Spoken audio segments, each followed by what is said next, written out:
Isang matagumpay na Oplan Linis Kanal ang isinagawa sa Phase 1 Pabahay 2000 kanina lamang. Sa pangunguna ni Kagawad Aurelio de Monteverde, sa atas ni Kapitan Edgar E. Celis at sa pamumuno ni Edward ang kanilang team leader, maraming sako ng basura ang nakolekta mula sa mga kanal.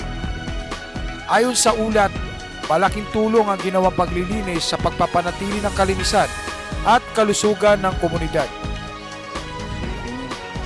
Yan yung ginagawa namin, tapos kayo wala kayong pakundahan, magtapon lang kayo ng kahit ano. Ganyan ba gusto nyo? May papahirapan kayo bago kayo bago kayo magtino. Yan yung ginagawa nyo, ang daming basura na yan. At tayo. Karoon tayo ng disiplina sa basura.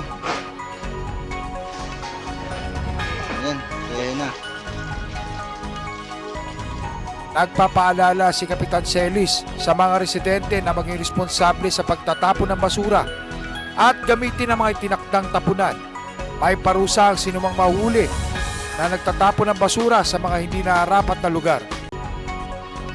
Muli niyang hinihikayat ang pagkakaisa ng bawat mamamayan para sa isang malinis at maayos na barangay.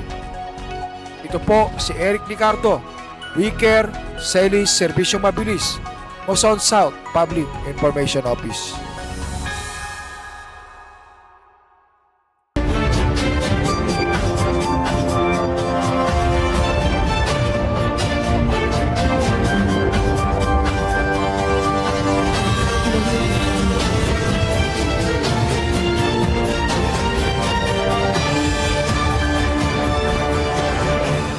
Right.